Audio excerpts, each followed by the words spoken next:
eu sempre tive medo, assim, de falar um pouco de educação. Tem- É um assunto que me entusiasma, mas ele me dá muito medo porque ele é tão importante para mim que eu tenho mais medo que ele dê errado que qualquer outra coisa, né? Qualquer outras coisas que eu faço. Então, mas esses dias eu consegui pela primeira vez entregar ele, assim, num ambiente mais... O pessoal da nave, que é esse lugar onde eu trabalho, eles me chamaram, me deram um bloco para eu dar uma palestra e deixaram eu escolher o assunto. Eu escolhi o assunto da educação e aí é, tinha uns 40 assim, pessoas lá, na maioria deles líderes, assim, de empresas, de movimentos, e que já, muitos deles já tinham lido meu livro, já me acompanhavam. E aí eu montei uma estrutura de uma palestra de educação, bem interativa, bem trocando, e foi super legal, o pessoal amou, foi super divertido, então, muito feliz, assim, de ter feito essa entrega, de ter organizado e estruturado para mostrar para eles, e muito feliz também que depois deles, lá dentro, lá tem um casal de amigos dentro desse grupo que eles são muito profissionais, assim, desse universo de cursos e coisas online, né, produtos digitais. Eles muito profissionais, assim mesmo, da área, e estavam vieram falar, não, você tem que fazer isso, é uma coisa assim, online e tal, e começar a conversar. E aí eu tenho uma resistência bem grande a princípio, porque eu fiz muita coisa online no passado e eu cansei um pouco, assim, no sentido de deu uma saturada. Mas começou a me dar entusiasmo, assim, comecei a me abrir a possibilidade de montar uma experiência, um curso, uma coisa assim, e depois elaborar algo profissional para as pessoas. Então, isso me deixa entusiasmado essa ideia de montar um- algo interessante, testando, validando, melhorando, refinando. Então, tô com isso no campo, assim, para avisar vocês, nesse nosso campo. Ai, E eu vibro muito, Israel. Eu achei sensacional quando eu vi no. Não lembro se foi no seu story, acho que foi no seu story que você levou. eu vou precisar fazer uma coisa aqui rapidinho, então eu vou passar o meu check-in para a Leti e eu já volto, tá? Leilete, Desculpa. Olá, desculpa o atraso. Ah, eu chego animada de ter passado um final de semana tão conectada assim com a família. Tive essa oportunidade, acredito pelo que eu peguei no finalzinho aí. O Sael estava falando um pouco também sobre a apresentação dele, assistia essa apresentação sobre educação com um grupo muito especial aí que eu acompanho. E e tá junto com meu marido nesse lugar, assim, botar na mesma página do que eu venho acompanhando aqui e a gente vem construindo, foi incrível, assim. Eu chego, acho que essa minha alegria vem de um passo a mais em direção à coerência que eu tanto busco, sabe? Acho que dos mergulhos que a gente dá no ETB, no Lab, assim, eu vejo mais esse brilho que vem da coerência das nossas ações, essa mente e coração, né? E esse final de semana foi muito importante, assim, para esse caminho da coerência nossa de família. A Liz voltou, assim, nossa, encantada, assim, nos dias livres, na natureza, né? E a gente vem com esse desafio de ter mais isso, né, no nosso dia a dia aqui. E esse grupo sempre me traz, assim, a chama acesa das possibilidades, né, que são tantas que a gente tem para criar essa liberdade, né, no, dentro da educação. Chego assim, vibrando. você estava na nave? Tava na nave. Ai, que legal. Ai, é, tava e foi com as crianças, assim, então foi muito especial ver, sentir ali, né, olhar aquela dinâmica e sentir as crianças, né, a Liz voltou assim, ai, quando é a próxima? Assim, mas e incrível, né, e criança com criança, né, poder deixar ela solta, vivendo, a gente se controlando, fazendo experimentos, assim, também, tá falando, saiu dessa coerência agora como família, assim, né, de tá junto nessa busca de. Nossa, tem muitas possibilidades de experimentos. Uma coisa que me ficou muito claro, assim, é o quanto a educação pode estar baseada. A gente tem todos esses parâmetros que a gente vem, né, olhando dentro da educação arcana aqui, mas a riqueza da liberdade dos experimentos, assim, que tu vai, volta, tem essa liberdade de experimenta, volta, nada perde dentro dos experimentos, tudo se constrói matriz interna, se constrói, né, novos conhecimentos, e a Liz voltou com vários, assim, tipo, de 4 dias de agenda livre, eu tenho certeza que valeu por muito mais do que um mês assim de vou fazer uma programação do que ela precisa, né, experienciar e tal. Então é isso, assim, venho com essa vibração assim de muitas possibilidades, experimentos assim para colocar em prática. Hum, que legal, Leti. Fico feliz. Sim, É, queria, então, a gente passar por algumas coisas que se abriram no check-in. E eu queria, tive vontade de partilhar e começar com uma. E a gente vai or- or- or- organicamente, assim. A primeira coisa que me vem mais forte foi o que você falou, Thaís, sobre o que que a escola, ela cria e trava e do que a gente é capaz, né? Ou do que nos trava de ir atrás das coisas que a gente quer, por nos pensarmos incapazes, né? Eu, uma parte da minha jornada, assim, de descoberta, de exploração nos últimos tempos vem sendo sobre aprendizagem.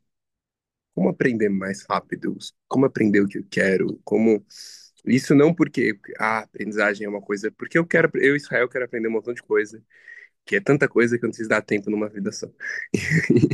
E aí é daí que vem essa coisa de como aprender mais rápido.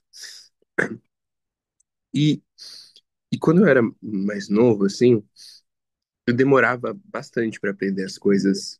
Certas coisas eu demorava bastante para aprender, assim. Então, eu lembro quando eu fui fazer parkour, exercício físico, corpo físico, a primeira vez, eu demorei 2 anos, 2 anos e meio para chegar no mesmo nível de quem tinha acabado de chegar. Eu era muito, muito lento, assim. Lembro que também, assim, antes de eu aprender inglês muito rápido, que foi na época do PM, eu tinha tentado aprender inglês antes, sem querer, né? Quando eu era adolescente, e não aprendi também. Tive minhas lentidões de aprendizagem em diferentes coisas, diferentes áreas. Só que de um tempo pra cá, minha aprendizagem foi ficando muito rápida, né? De eu aprender coisas diferentes numa velocidade muito rápida. E eu comecei a explorar o que que aconteceu, o que que mudou, né? Por que eu aprendi coisas demoradas e por que que eu tô aprendendo coisas muito rápidas agora? E teve uma distinção que veio alguns anos atrás, que foi na época que eu estava aprendendo inglês, que foi sobre o fato de que aprender tem duas barreiras, né? E eu acho que é aprender e também é explorar a vida, assim, tem essas duas barreiras. Tem a primeira barreira, que é a dificuldade em si, do ato. Então, eu vou aprender a dançar uma nova música, eu vou aprender a tocar um instrumento, eu vou aprender uma nova língua. Tem uma dificuldade do objeto de estudo em si, né? Tipo, a língua é uma língua diferente, eu vou ter que aprender uma nova língua, tem essa dificuldade. A dança, eu vou ter que aprender um novo ritmo, eu vou ter que aprender. Mas tem um segundo trava na aprendizagem que muitas vezes eu percebo que é o que mais me travou. Muitas vezes na aprendizagem é o que mais trava as pessoas, que é o que eu acho que eu sou capaz e as histórias que eu tô me contando, que tá passando na minha cabeça enquanto eu tô fazendo aquilo. Então, é isso acho que é uma trava muito maior, às vezes, do que o próprio objeto de aprendizagem. Porque às vezes a pessoa, sei lá, eu pego eu mesmo assim, eu tentei aprender algumas vezes antes dança, música, forró, que eu queria muito aprender forró, por muito tempo eu quis aprender muito forró, assim. E aí eu lembro que eu, não, eu nunca saía do mesmo lugar, assim, mesmo que eu fazia, nunca tinha feito aula, mas eu tentava aprender com as pessoas, eu sempre travava no mesmo lugar, porque eu sempre tava com uma história na minha cabeça rolando. Eu não sei fazer isso, eu não consigo fazer isso, eu não sei fazer isso, tá estranho, eu não sei fazer isso. E aí eu não aprendia. E aí, recentemente, eu fui fazer aula, e eu fiz 2 aulas, e eu comecei a dançar bastante, assim, já. Tipo, eu peguei muito rápido em 2 aulas. Porque eu não tava na aula com essa história, eu tava tranquilo, não tava com vergonha, assim, de não saber, sabe? E isso fluiu. Então eu percebo como essa trava do que eu acho que eu sou capaz ou não muda completamente a minha aprendizagem, meu desenvolvimento. E eu acho que também na minha ousadia da vida, assim. Porque tem tanta coisa na vida que não é necessariamente fácil de conseguir. Tipo, tem um desafio do objeto, que nem tem o desafio do estudo, do ensino. Cara, você mudar a sua relação com saúde, sua alimentação, você mudar a sua relação com o dinheiro, você fazer uma melhor gestão do dinheiro que você tem, você encontrar novas possibilidades de você encontrar jeitos de fazer dinheiro com aquilo que você ama, você descobrir como vender aquilo que você ama, ou como colocar no mundo aquilo que você ama, como receber pelo seu valor não material. Você se colocar no mundo ocupando o papel daquilo que você quer realizar ou quer fazer. Você encontrar jeitos de fazer aquilo que você ama render um dinheiro que te cria abundância, bastante abundância. E do tipo, todas essas coisas não são coisas de uma hora, não são coisas assim simples como um pensamento, né? Ou como um estalar de dedos. Mas é, são desafios alcançáveis. São desafios alcançáveis. É uma habilidade aprendível você fazer dinheiro com aquilo que você ama. É uma habilidade aprendível você gerir melhor o seu recurso. É uma habilidade aprendível você é, descobrir e estudar como você multiplica mais ainda essa abundância. Então, são habilidades aprendíveis. Mas, quando eu tenho todas essas histórias na minha cabeça de que isso não é feito para mim, eu não sou capaz, isso é feito para outro tipo de pessoa, isso não dá, eu só tenho esse caminho, isso mata tanto, mas tanto, mata muito mais do que o desafio prático de fazer ou não aquilo, sabe? Porque eu não consigo de fato aprender e fazer aquilo porque eu tô com todas essas histórias na minha cabeça me impedindo e me travando de me, de me desenvolver e deixando muito mais lento o processo todo.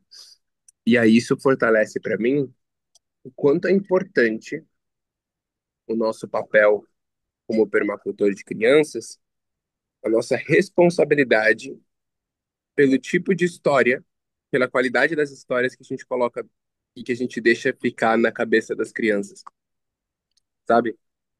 Tipo, qual qualidade de. Eu tava fazendo imersão de gestão esses dias e eles estavam falando sobre que a cultura da empresa ela é definida pelas coisas que a gente deixa passar, pelas coisas que a gente faz vista grossa.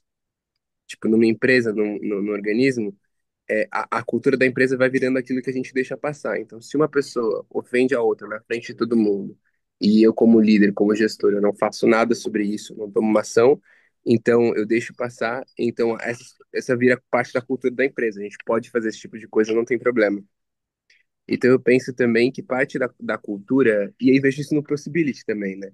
O que faz com que o Possibility. Olha que interessante. Quantos estudos no mundo não falam de ser mais responsável e ser mais consciente. Eu já passei um montão de estudos e comunidades e ecovilas e lugares que falam sobre ser mais responsável e ser mais consciente. Um montão, um montão, um montão. Agora, por que que o Possibility é tão diferente na prática? Por que que na prática, ali no dia a dia, o pessoal está assumindo mais responsabilidade e agindo dessa forma com mais responsabilidade na prática? Porque no Possibility a gente não deixa passar nada nos espaços de treinamento. Se alguém faz algo diferente, aquilo é apontado, aquilo é conversado sobre. Diferente de outros espaços onde de autoconhecimento, onde vamos falar o que queremos, mas se alguém faz o contrário, vamos evitar conflitos. Não vamos conversar sobre isso. Então, é, até que acumule, ressentimento começa a vir e exploda porque ninguém está fazendo sua parte. Então, acho que isso deixa a cultura do possibility tão forte também.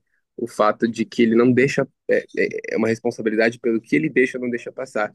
Então eu penso que a cultura na nossa casa, com as crianças, ela também se define pelo tipo de coisa que a gente deixa passar. E a cultura de histórias que a nossa família ela carrega, ela também se define pelo tipo de histórias que a gente deixa passar.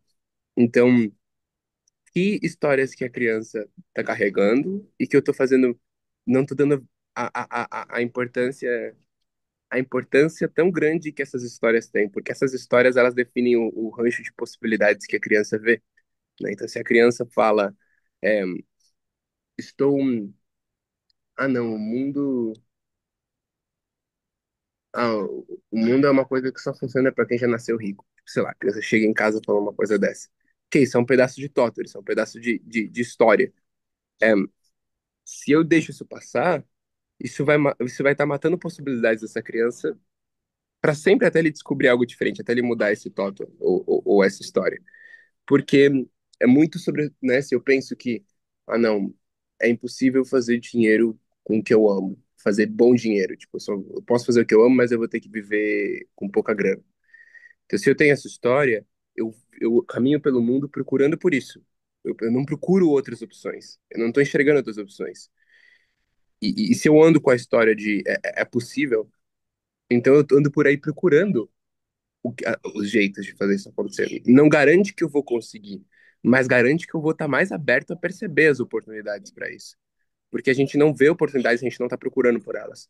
Tipo, a gente pode ter oportunidades do nosso lado e a gente não percebe porque a gente não está procurando por elas. É que nem quantas vezes você pode ter passado por um carro que estava vendendo num preço super massa e você não sabia que você não estava querendo comprar um carro na hora, não estava procurando um carro. Então, isso é sobre o olhar que a gente tem, né? E aí eu penso, quanto é importante eu não deixar passar as histórias, mas também, quando eu falo sobre isso, me vem o medo, que é, não acho que o jeito mais eficiente de deixar histórias é, filho, não pense assim. Isso é uma história. Vamos pensar de outro jeito. Pode tentar, assim, eu não sei como é que é. A gente pode tentar e descobrir se isso funciona. É, talvez com criança funcione. Eu sei que com adulto não funciona porque eu já tentei. Mas talvez com criança funcione, a gente pode testar e descobrir. E talvez com algumas crianças funcionem e com outras não. Mas é, acho que é uma possibilidade. Tanto ter o papo aberto de isso é uma história, isso vai matar suas possibilidades, vamos mudar de história. E com algumas crianças pode funcionar. Mas penso que tem, se não funcionar, tem outros jeitos também de fazer isso, que é além do verbal, direto, que é o amparar espaço para uma descoberta, uma exploração sobre essa história não ser tão real. Eu lembro que uma vez eu estava vendo um curso, uma formação do Tony Robbins, e não que eu goste necessariamente de tudo que ele faz, mas achei interessante uma coisa que ele trouxe naquele momento, que foi é, ele estava falando sobre as histórias que a gente tem também, e também sobre como elas trabalham. Ele dá outro nome para histórias, mas crenças, né? Ele fala crenças, crenças que a gente tem. Ele fala que o melhor jeito de você trabalhar na crença com alguém é primeiro você derrubar a certeza de que ela é real, antes de você querer já trocar ela. Você derrubar a certeza de que ela é real. E o jeito de você derrubar qualquer certeza de que ela é real é questionando. Porque, no final, se você questiona o suficiente, qualquer crença você percebe que ela não é real. Qualquer crença é só uma história, né? É como a gente vê no Expendables, todas as histórias são só histórias. Então, se eu questiono o suficiente, eu perco o pé de todas elas. E essa é um pouco da ideia de uma possibilidade que temos. Então, uma possibilidade, ter uma conversa clara. Essa é uma história, essa história ela limita as possibilidades, vamos mudar de história. Será que funciona? Pode ser que funcione para algumas crianças. Segunda possibilidade, derrubar a certeza sobre aquela história. Ah, você acha isso? Você pensa isso? Então vamos descobrir se é? E aí pesquisar, por exemplo. Pesquisar. Ah, existem pessoas, a gente falou, né? O mundo é só para quem é rico. Então existem pessoas que não nasceram ricas e que são felizes? Vamos pesquisar. Existem pessoas que não nasceram ricas. Travou. Foi ele, né? Eu ia perguntar. Descobrir e explorar e ver. Tinha... Travou? Agora voltou. Ah, agora voltou, Israel. Ah, tá. Então eu tava falando, a primeira opção é você ter uma conversa aberta, né? Falar para a criança. Segunda opção é você e questionando e explorando. Então, no caso que a gente falou da criança falar que o mundo é só para pessoas que já nasceram ricas. Tá, então, você pensa isso. Ah, vamos descobrir se é isso mesmo, então, vamos explorar? Ok. Então, existem pessoas que não nasceram ricas e que são felizes? Existem pessoas que não nasceram ricas e que conseguiram criar abundância, conseguiram é, viver daquilo que elas amam? Então, tipo, explorar e questionar, porque se você explora e questiona o suficiente, qualquer história mostra que é uma história, que ela depende de possibilidades, de fatos, circunstâncias. Então, ir procurando essa, ir explorando essa história até que vai ficando evidente para a criança de que ela é só uma história, que ela não tem um pé na realidade. E aí, quando fica evidente, a gente pode substituir por uma história mais precisa ou mais assertiva para a criança. Então, essa é a segunda opção, entrar numa jornada de exploração sobre a realidade da história que a criança tem. E quando essa realidade começa a ser questionada, a gente pode substituir por uma história mais empoderadora e uma história também mais assertiva. E, enfim, um terceiro jeito é fazer experimentos também. Você pensa isso, vamos experimentar então usar isso um tempo e ver como a gente se sente, o que acontece com a gente, vamos experimentar depois outra história. Então, acho que são jeitos que a gente pode tomar responsabilidade pelo que as crianças estão pensando sobre si, estão pensando sobre o mundo, porque essas histórias, elas realmente matam e definem muitas possibilidades, né? Alguém que acredita que não é capaz, não vai ser capaz de fazer uma coisa, porque a pessoa não acredita. Então ela não consegue tentar, não consegue colocar o esforço, não consegue fazer. A pessoa acredita que é capaz, não necessariamente quer dizer que ela vai conseguir, mas torna 1000% mais possível, porque tem a chance de ir e de cometer os equívocos e de melhorar e de aprender e desenvolver. Então isso foi uma coisa assim que abriu forte para mim no check-in. Como chega para vocês? Quando você estava falando, Israel, eu nem sei por que que veio para mim essas histórias sobre história, que aconteceu uma coisa aqui faz uns 10 dias, a gente estava fazendo a Bridge House aqui com as mulheres aqui em casa, e eu especialmente, mas tinham mais mulheres navegando sobre ser irrazoável nos seus pedidos, na sua, sabe, ser irrazoável, e a outra pessoa tem a possibilidade de dizer sim ou não. E eu percebi a minha forma de agir é que, primeiro, eu não sou irrazoável, eu tenho que ser muito razoável, muito clara, tipo, checar o espaço, checar as pessoas, para aí eu fazer a minha comunicação e o meu pedido, para que isso não chacoalhe o espaço, ou não cause desconforto, ou não cause julgamento para mim. E enquanto isso estava acontecendo aqui na casa, e as mulheres estavam me dando possibilidades para ser razoável, a Eleonora estava vivendo aqui com a gente. E ela é muito irrazoável nos pedidos dela. Então ela chegava nas pessoas e falava: Oi, me dá uma moeda? Tipo, do nada. E aí a pessoa ficava: Mas é que eu não tenho uma moeda. E ela, tá bom. E ela saía. Aí ela chegava para outra pessoa: Quero tomate. Quero água. Tipo, ela não falava: Dá licença, você me faz um favor? Você está muito ocupada? Você pode... Tipo, ela só pedia. E aí, se uma pessoa falava não, ela ia para outra pessoa. E, tipo, até ela ter a água. E aí, para mim, ficou muito chocante, assim, como ela não tem o filtro da razoabilidade e não tem histórias. Não tem história, só tem o impulso e o desejo. Tipo, quero isso. E vocês podem falar sim ou não. E ela continua, acorda de manhã cedo, eu quero comer picolé. Ela quer comer picolé. E ela é muito irrazoável nos pedidos dela. Então, para mim, tem essa.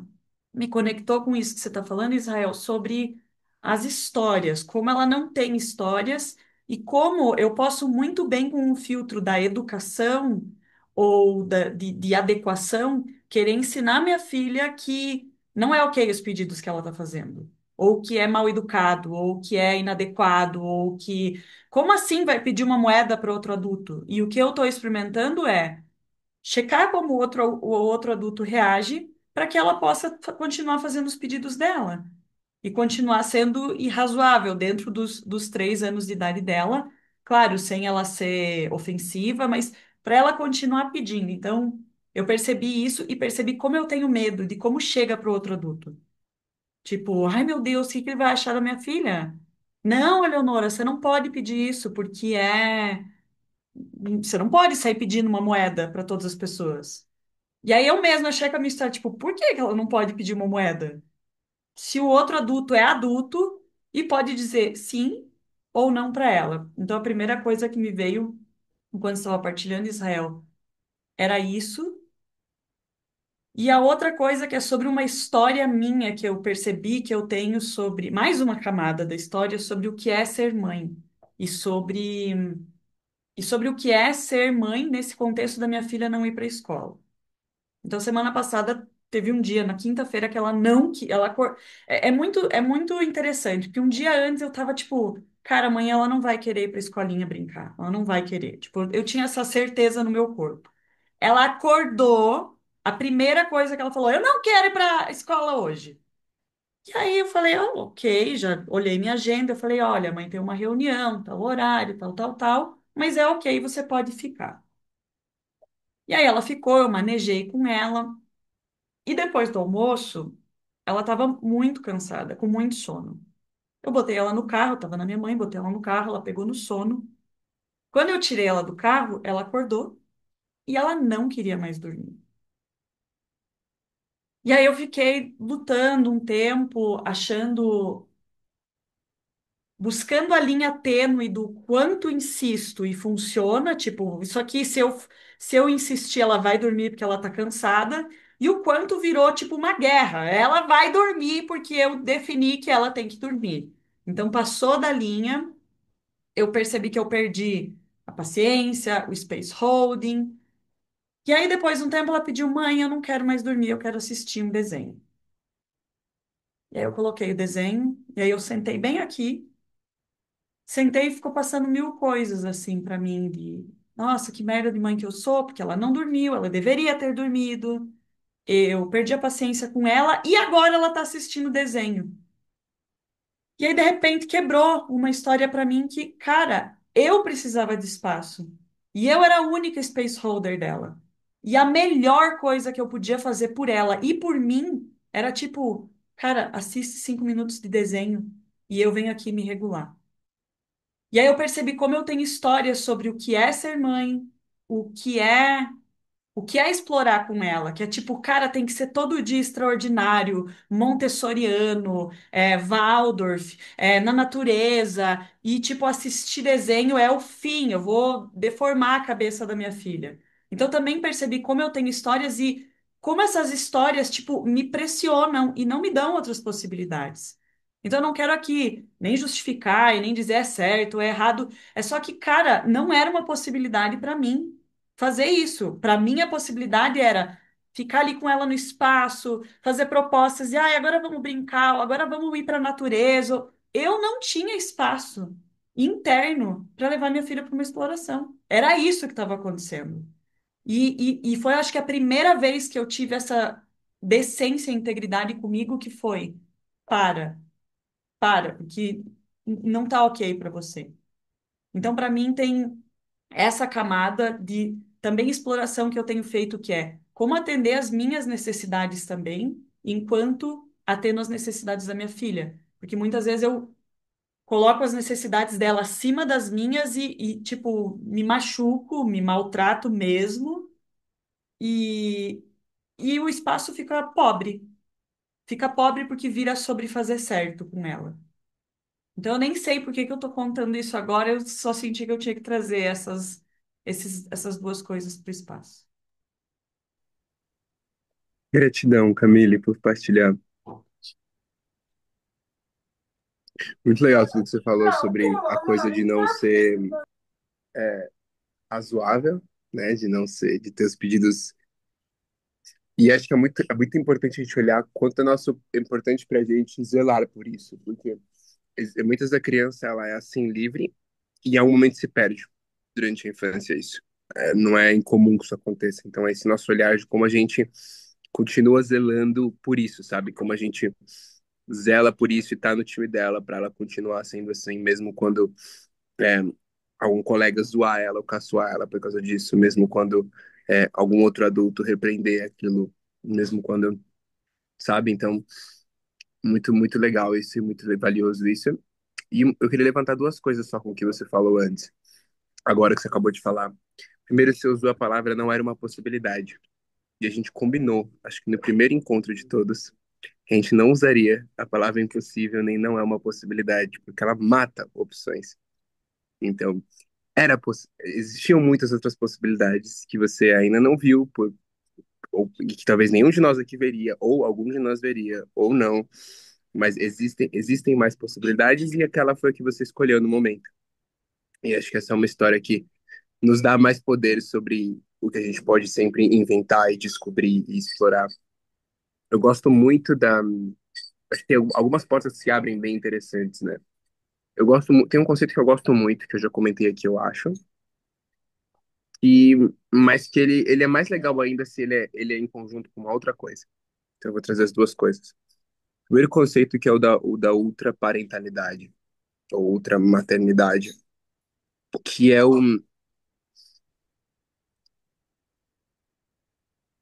a nossa mente, ela não tem ideia do que a gente é capaz, assim, de fazer. Ela não tem ideia do quanto, nossa capacidade física, nossa capacidade mental, nossa capacidade. E eu descobri isso muito mais forte quando eu comecei a ter um contato muito forte com meu padrasto. Então, eu tenho um padrasto há uns 2 anos mais ou menos, e ele é um atleta de ultra triatlo. Ele é o atual recordista pan-americano do mundo, homem, tem o título de homem mais resistente das Américas em dessas provas de triatlon de longa distância. O que quer dizer que ele faz, acho que eu já comentei aqui em um dos encontros, mas ele faz tipo, o maior que ele fez foi 20 Ironmans juntos, assim. Aquela prova Ironman de 20 juntos seguidos, o que dá 21 dias sem parar de exercício, 20 horas por dia. É, e sem parar, assim, por 21 dias, vários dias sem dormir, e nesse tipo de coisa. E quando eu tive o primeiro contato com ele, e ele me levou para ter as primeiras experiências, foi muito louco, assim, descobrir como nossa mente não tem ideia do que a gente é capaz, porque, teoricamente, nenhum ser humano é capaz de fazer uma coisa assim, né? Em questão física.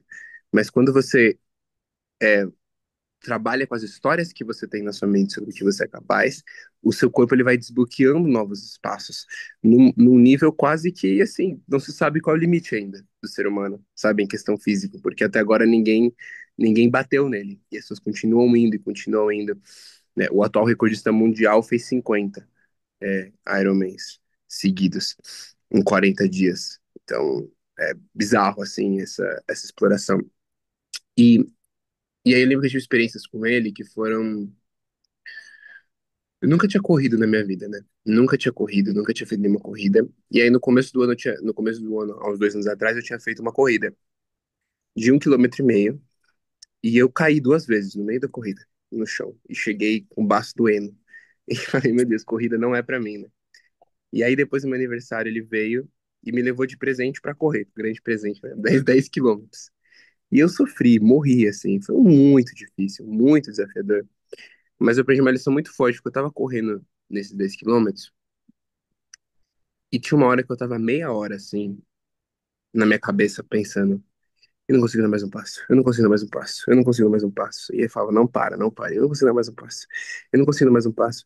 Só que tem uma hora que eu olhei e falei, pera, eu tô falando que eu não consigo dar mais um passo tem meia hora. Eu dei quantos passos nessa meia hora? E aí virou uma coisa na minha cabeça que eu falei, a minha mente não sabe do que eu sou capaz, ela não sabe. Ela não sabe qual o meu limite, ela não sabe do que eu sou capaz. E aí no dia seguinte desse dia eu corri 22 com ele, 22 quilômetros. E foi muito fácil, muito mais fácil que os 10. Porque eu fui com a ideia na minha cabeça de que seria um passeio no parque. Seria uma experiência muito diferente. E desde então, eu venho me deparado muitas vezes com a situação de cansaço, com a situação de encontrar algo que teoricamente era para ser desafiador, ou teoricamente era para ser insuportável, teoricamente não era para eu dar conta, mas que se eu escolho mudar a minha história nessa hora, se eu escolho assumir esse papel de uma pessoa, uma outra pessoa, assim, uma pessoa que eu percebo quanto o cansaço o cansaço ele existe, mas o esgotamento, sabe quando você está cansado e você desiste assim meio que de viver, ou desiste de agir segundo os seus valores, ou desiste de ser a versão que você quer ser para o mundo e para as pessoas? É tipo, existe estar cansado, estou cansado fisicamente, e existe estou cansado e aí eu desisto de ser como eu quero ser normalmente. Eu tô cansado, e aí eu começo a ser mais desleixado com minha companheira, porque, eu tô cansado, eu tô cansado, tô com fome, tô sei lá o quê. Ou, eu tô cansado, mas aí quando eu tô cansado eu começo a ser desleixado com as crianças, eu começo a ser descuidadoso com elas, eu começo a ter menos paciência, porque eu tô cansado, sabe? Eu tô cansado. E aí eu percebo como essa segunda parte, que é essa meio que uma desistência de viver, de estar presente ali 100%, ela é um aspecto muito, muito mental, muito de histórias que a gente conta. E eu fico triste porque isso é algo que é, eu conheço muitas crianças que sofrem por causa disso, assim. Não acho que é o caso de nenhuma dos filhos das pessoas que estão aqui, mas eu sei de pessoas no geral, na nossa cultura moderna, pessoas que têm pais e mães que seguem um trabalho que vai ali de 8, 9, 10 horas por dia, é, que encaram essa realidade que é todo dia o pai e a mãe volta e não só tá cansado muito fisicamente pelo trabalho, pela forma como organizou a própria vida, mas também tá indisponível emocionalmente por causa desse cansaço. E isso e a criança vive com a ausência da presença emocional do pai e da mãe por causa disso, né? E é algo muito eu fico muito triste por isso e acho algo muito doloroso essa experiência para as crianças. E eu sei que não é algo fácil também para os pais, porque é o desafio, existe o cansaço físico, existe todas as coisas são desafiadoras, né? Existe um desafio como um todo. Mas eu também fica essa porta para mim em mim que é o quanto a gente quando a gente decide ir além do nosso limite, o quanto a gente não ganha mais resiliência e força também. Porque eu percebo que isso é com todas as coisas do nosso corpo físico. Se eu tô, sei lá, eu quero ficar mais forte fisicamente, eu quero aguentar correr por mais tempo, eu quero aguentar nadar por mais tempo, eu quero aguentar estudar por mais tempo, eu quero aguentar trabalhar por mais tempo, todas essas coisas. Quanto mais eu trabalho e quanto mais eu treino, e mesmo que eu tô cansado, eu continuo mantendo um espírito firme. Daqui, logo em seguida eu tô conseguindo treinar aquilo de boa. E aí, se eu continuo treinando firme, com o espírito firme, mesmo quando eu tô cansado, daqui a um tempo aquilo começa a ficar de boa, porque nós, como seres humanos, nos adaptamos e crescemos e ficamos, o que a gente é capaz de aguentar aumenta. Então, eu me pergunto se não é assim também para a parentalidade. E para paramento de espaço para crianças como um todo, se quando está desafiador, eu escolho manter a firmeza, eu escolho manter o ritmo firme, se isso não melhora o meu condicionamento físico, mental, emocional, e eu e com o tempo esse vira minha zona de conforto, essa vira o meu novo da conta. Então, esse é o primeiro conceito, que é o da ultraparentalidade, que eu acho ele muito valioso para o tipo de contexto que a gente vive hoje em dia. E um segundo, que eu acho que se complementa, que é a coisa a distinção entre ser uma família centrada na criança, uma família centrada nos pais e uma família centrada na família. Tem a educação tradicional autoritária, ela nasce da família centrada nos pais. É o que os pais querem, do jeito que os pais querem, e a criança tem que se adaptar aos pais para poder existir e obedecer, senão ela é castigada, e etc. A família centrada na criança acho que de uma certa forma, uma armadilha, ou um deslize, ou um tentar fazer certo que vai para outra polaridade, que muitos pais e mães caem hoje em dia, pais e mães muito bem intencionados pela criança, que é, nossa família vai ser centrada em volta da criança, a gente vai fazer tudo pelo que a criança quer, pelo que é melhor para a criança, e vamos abrir mão de tudo o resto e de nós, tudo para ver o que é melhor para a criança girar em torno dela.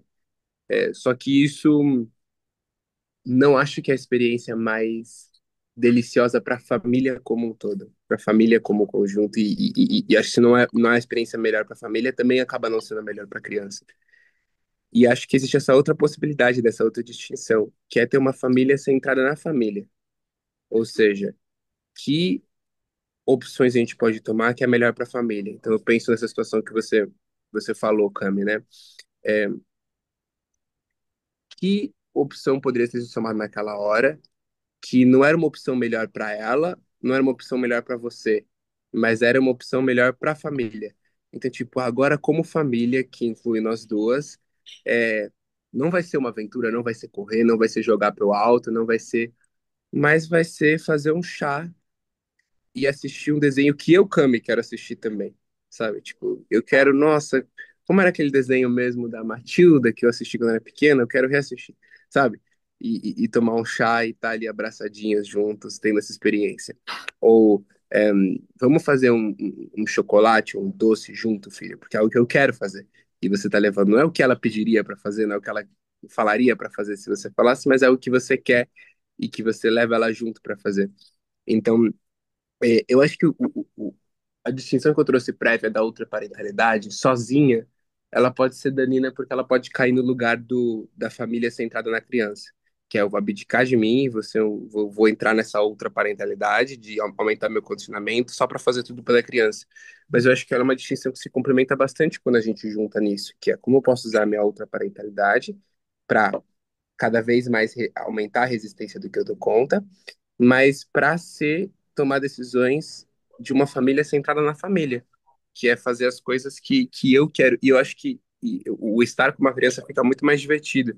E isso acho que a Thaís que assistiu agora ontem vai lembrar do documentário do Ser e Vir a Ser, que pergunta qual é o papel do pai e da mãe.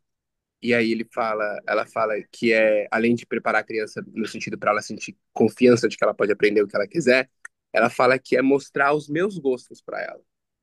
E isso fala um pouco no conceito contínuo também, que é, eu não preciso, não é só ficar perguntando para a criança o que que ela quer. É sobre eu viver a minha vida e a vida que eu quero e fazer os hobbies que eu quero e fazer as coisas que eu quero. A única diferença é que eu vou levar a criança junto para se divertir e explorar. Eu acho que isso é uma orientação firmada na família e não na criança, sabe? Que é tipo, eu vou apresentar o mundo para a criança, mas é o mundo que eu quero, das coisas que eu gosto. E acho que fica mais gostoso, porque eu acho que o tempo do pai e da mãe fazer as coisas que ele gosta ou que ela gosta pode ficar mais junto do servir a criança quando quando o que você faz não é necessariamente ter que sentar ali para brincar de boneca se você não quer naquele momento, ou não é necessariamente brincar de uma coisa que aquela criança gosta, mas é levar ela para fazer as coisas que você gosta e brincar junto com você das coisas que você te interessa, né? Como chega tudo isso, Cami? Queria ouvir primeiro de você.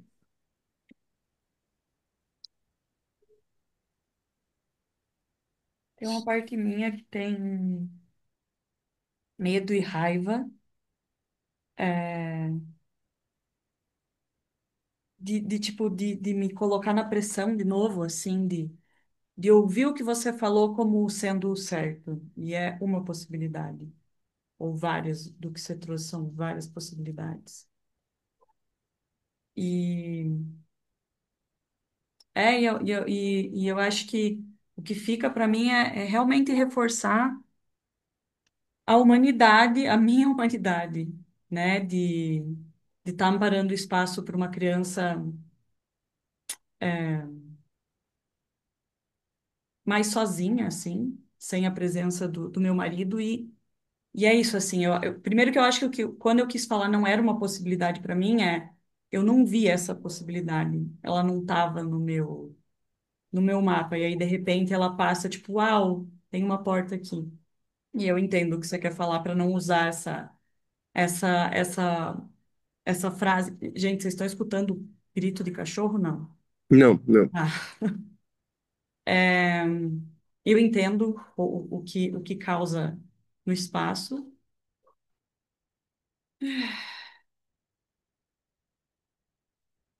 Eu acho que falar isso está me relaxando um pouco, de falar que eu estava sentindo raiva e resistência, assim. E tem uma parte minha que tá querendo me justificar, sabe? Tipo, não, mas não foi isso, não, mas não foi aquilo. E eu sinto que não é sobre me justificar, porque eu entendi o que você falou. Eu posso fazer queria fazer um chute, Cami. Vai, Você me disse vai. que está correto. Eu tenho a impressão que a sua resistência não é sobre o que eu disse, mas sobre a pressão que você não quer se colocar, porque você sabe que isso não funciona. Essa pressão de ficar se pressionando e colocando de um jeito de que tem que ser, que você tem que fazer, que você tem que dar conta, num lugar pesado que ultrapassa seus próprios limites e suas próprias. É, que não zela por você, não se importa, não cuida por você também. É isso? Faz muito sentido isso que você falou, porque até a analogia da corrida, assim, eu era meia maratonista, não cheguei a fazer maratona inteira, e eu larguei um pouco, tipo, teve um momento da minha vida que eu falei, o que eu tô fazendo com o meu corpo nessa de não respeitar, tipo, cara, eu consigo, é só eu treinar mais, é só eu. Porque também tem uma perda da integridade aí, sabe? Quando você não fala, cara, não, hoje eu não vou treinar, ou eu não vou correr mais rápido, eu não quero correr 42 quilômetros. Então, essa analogia com a corrida é tipo meio que analogia minha como mãe. De, cara, não, aqui, se eu continuar aqui nesse espaço não vai frutificar, não é sobre criar mais matriz nem para mim e nem para ela. É um espaço que eu, educada na educação tradicional, o que eu talvez ofereceria para ela permanecendo no espaço seria violência de algum tipo. Não física, porque eu também me celebrei que em muito, quando ela era menor, às vezes eu me via com vontade de, tipo, pegar ela e chacoalhar ela. E eu percebi que eu não tive esse impulso em toda a nossa interação, assim, que foi na borda, assim, para mim e para ela. Mas ao mesmo tempo eu tinha algum tipo de violência, de obediência, que eu queria que ela me obedecesse, de mandar. Então eu percebi que eram esses ímpetos que estavam surgindo. E eu saí e, tipo, oxigenar o espaço por 5 minutos, eu voltei com mais integridade para estar com ela. Então, para mim, é sobre essa possibilidade também, sabe? Quando você ter a percepção de que não está funcionando. Faz uma pausa, respira, para de correr um pouco, respira para você voltar com mais integridade.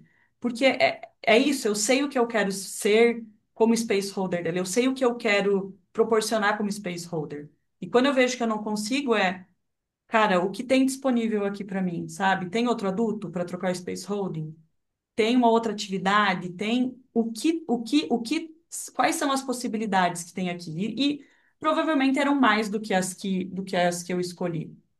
Mas eu fiz uma escolha, e é isso, assim, ó, pela primeira vez, ao invés de eu estar me chicoteando e falando, você foi uma mãe de merda porque a sua filha está assistindo desenho, foi tipo, cara, eu chorava de emoção, assim, depois contando pro meu companheiro de que eu ofereci isso pra ela. Eu ofereci. E ela tava super. Tipo, aí ela vinha pra mim: Mãe, você vem assistir desenho comigo? Aí eu, depois de um tempo, sim, tô disponível. Mãe, eu quero fruta. Mãe, e ela me abraçava, ela me beijava. Então, como tipo, uma quebra desse espaço, assim, de eu falar: Cara, não tô sendo íntegra comigo. Sair, me respeitar e voltar para interagir com ela transformou o espaço. E Hum. apesar de ter sido, era um dia chuvoso, apesar de ter sido uma tarde dentro de casa, que ela assistiu o desenho, ela ficou, sabe, com estímulos pobres, foi mágico. Para mim, foi mágico para ela. Então foi uma outra porta que abriu. E eu não quero dizer com isso assim, nem para quem assiste a gente, tipo, faça isso sempre, assistir desenho é ótimo. Não é isso. Mas foi uma possibilidade para mim e que transformou o meu dia em algo mágico e para ela também. Fez um shift no espaço para ela. É isso. E obrigada por insistir na tua pergunta, Israel. Tô feliz, cara.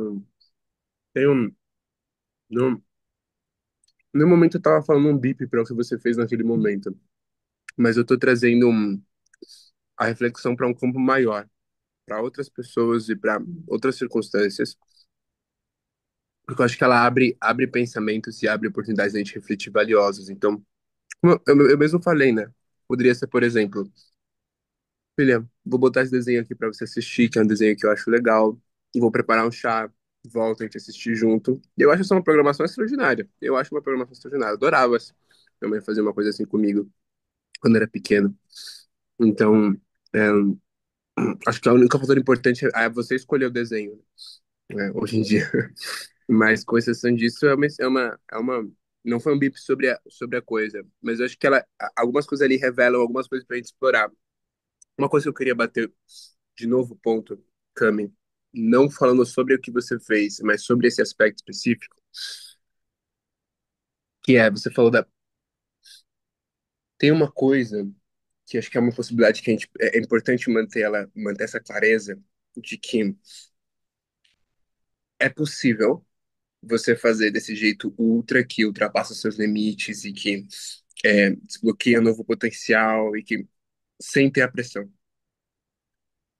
Então, era uma possibilidade você ter feito uma maratona, você ter feito duas, três, quatro, cinco, seis, sete maratonas juntas de uma vez, fazer 100 quilômetros, fazer 200 quilômetros.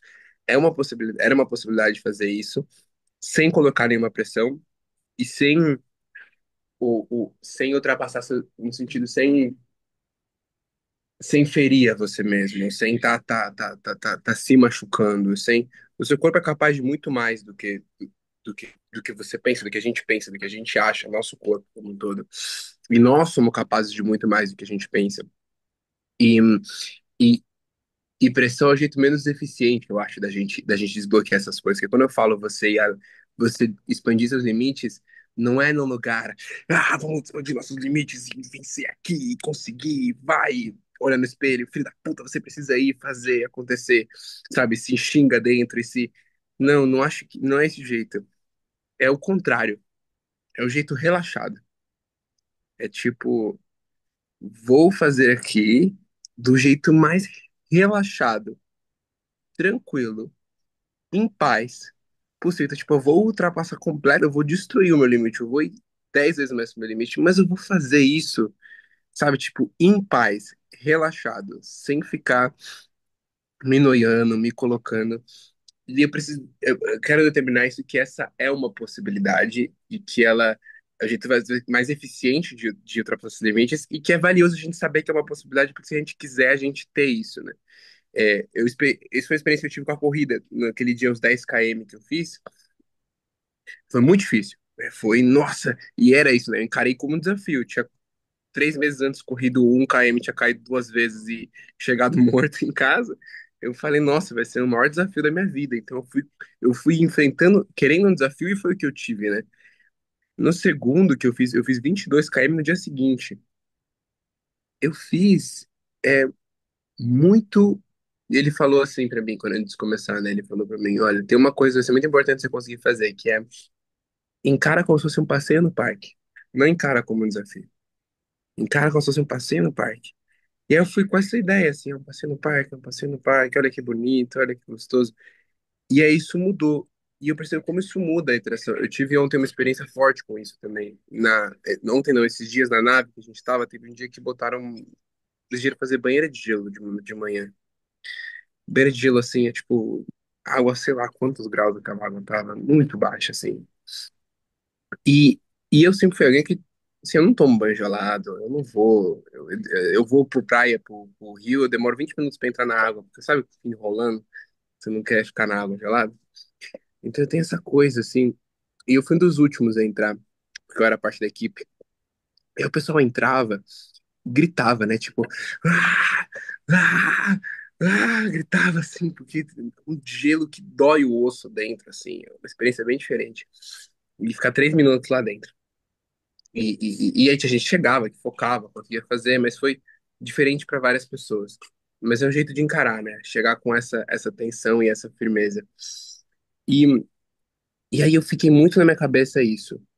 Cara, eu vou fazer relaxado, eu vou entrar relaxado e eu vou criar história pra mim que isso vai ser delicioso. Eu vou criar história pra mim que assim que eu botar o dedo na água, eu vou sentir aquela experiência, eu vou definir que ela é uma delícia, aquela coisa mais gostosa do mundo, que eu estou num spa, sabe? Que aquilo é um deleite. E aí, quando eu entrei, foi essa experiência que eu tive. Foi, tipo, zero desafiador. foi, entrei na água, coloquei, e eu acho que até me ajudou o fato de que era tão, mas tão, tão gelada que ela não tinha sensação de gelo. Era uma outra sensação estranha. Tanto que você sai, você tá todo vermelho, né? Meio de quase queimado, sei lá, uma coisa meio doida.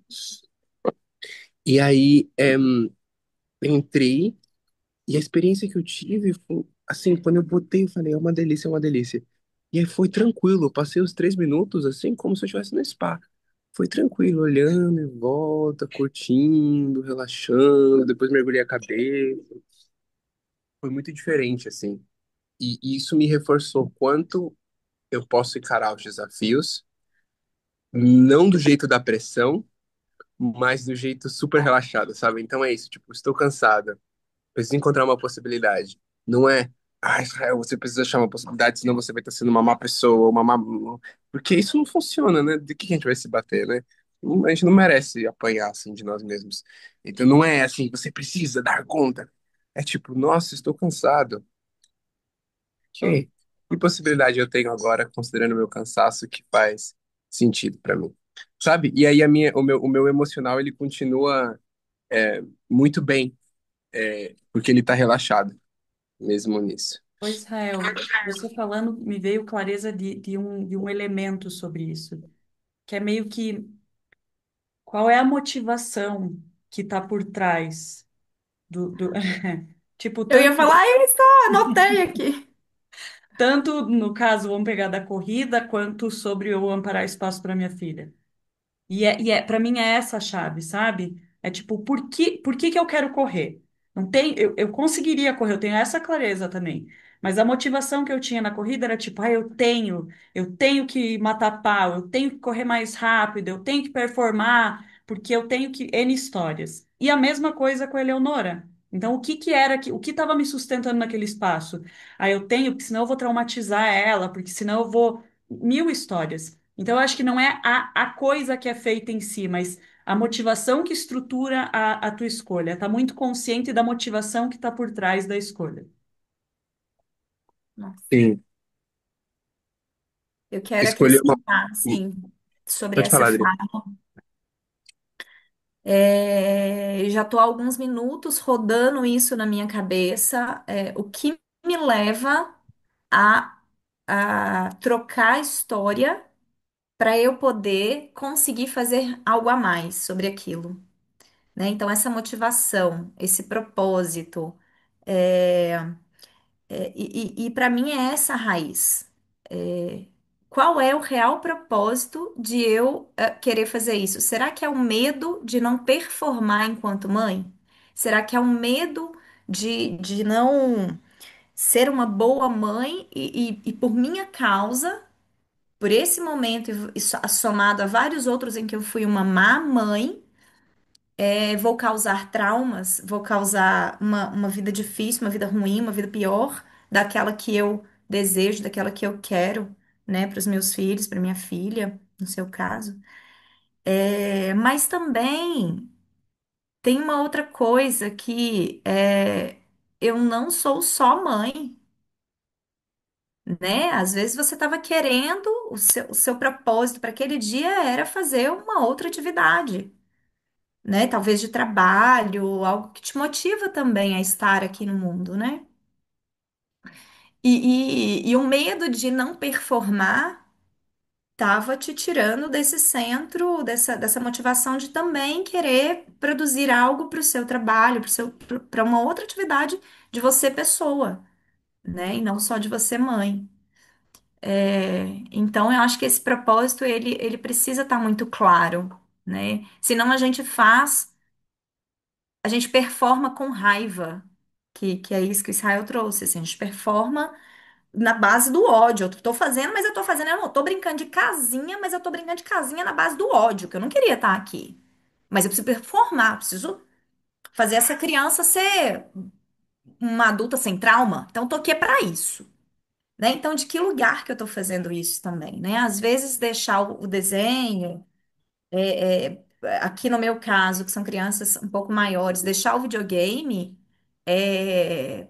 pode ser muito menos traumatizante do que eu ir jogar bola com eles, não querendo jogar bola, mas me sentindo obrigada a jogar bola porque eu preciso entregar presença para eles o tempo inteiro, senão eles vão ser crianças traumatizadas com falta de mãe lá na frente, a culpa vai ser minha, né? Então, assim, pausar e se observar que foi uma atitude sua é muito difícil de ser feito, quando a gente não está consciente das possibilidades.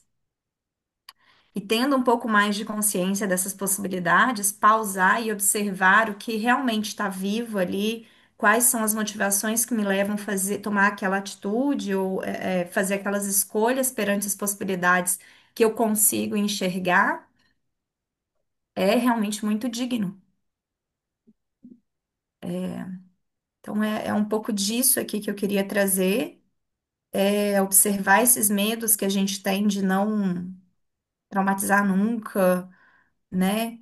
É, como que isso nos engancha, levando a gente a passar por cima das nossas emoções, das nossas necessidades, e muitas vezes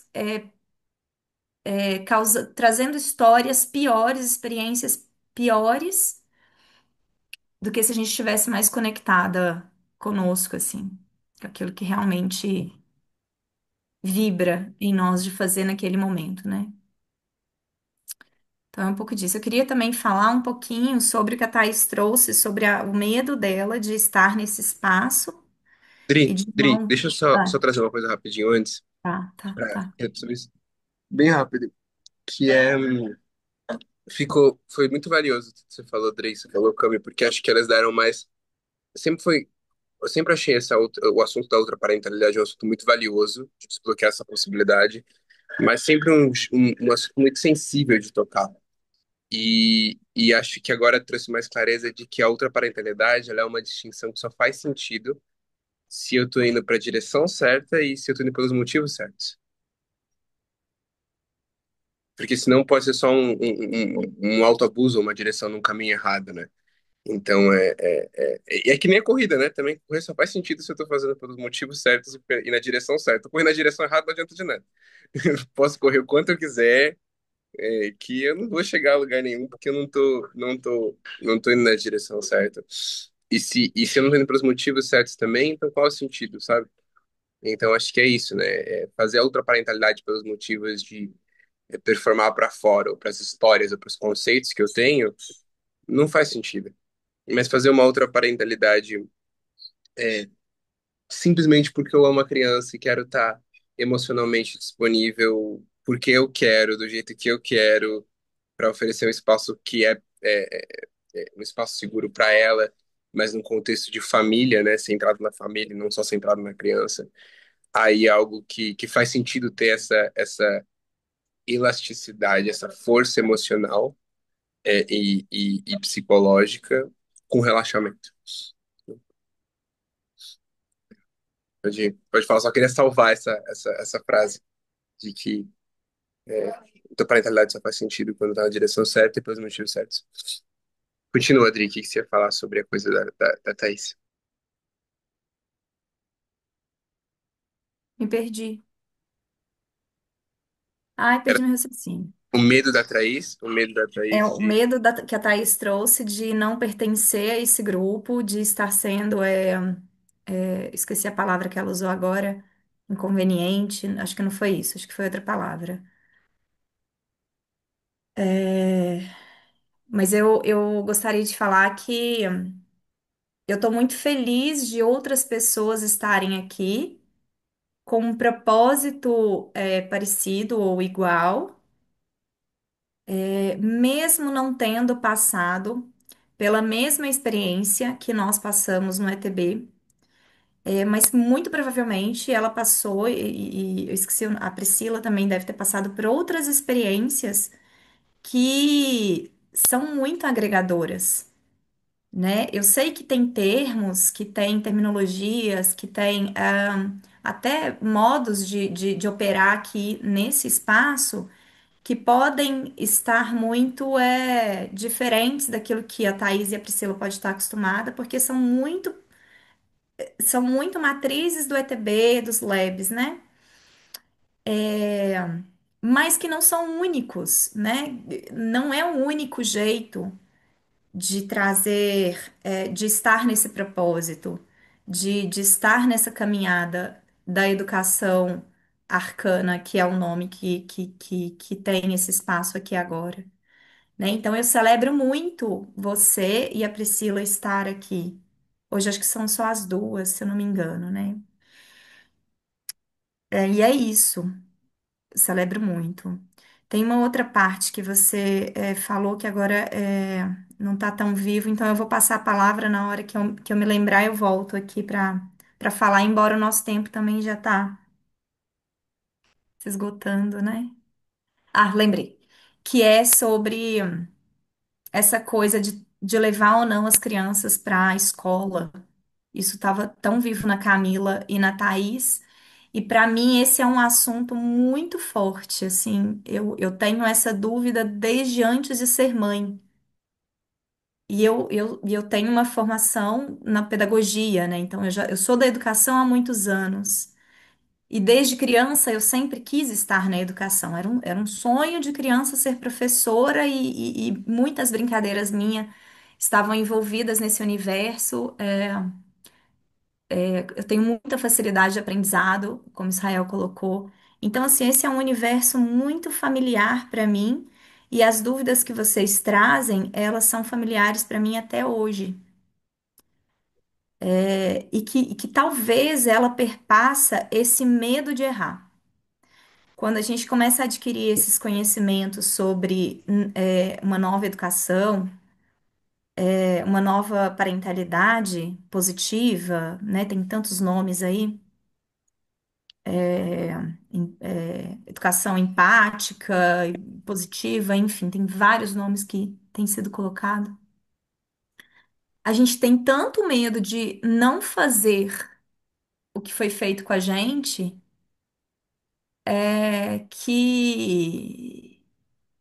que a gente acaba se fechando para outras possibilidades, né? Especialmente quando a gente foca em alguma terminologia específica.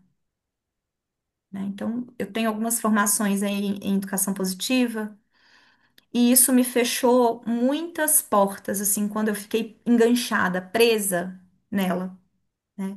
E ela vai se desfazendo, está se desfazendo aos poucos, é, na medida em que eu abro novas possibilidades sobre a educação em sala de aula, em escola, né, formal, ou sobre uma educação dentro da minha casa enquanto mãe, ou sobre uma educação enquanto eu estou passando na rua e vendo uma criança. Então, o que eu queria dizer é assim, tem tantas possibilidades, até dentro de uma instituição formal, que fechar as portas para isso, fechar os olhos para isso, pode estar muito mais relacionado ao medo, paralisante. Sim. Né? Então, eu queria deixar essa fala, assim, rapidinha, só para vocês não fechar as portas, as possibilidades de uma instituição mesmo, talvez formal, mas que tenha princípios que encaixem nos seus princípios. Talvez seja uma escola até conteudista, eu não sei, mas que tenha princípios que se encaixem com os seus. E aí a clareza dos seus princípios também, né? Dos princípios familiares aí entre vocês e quem mais estiver envolvido na educação das suas crianças.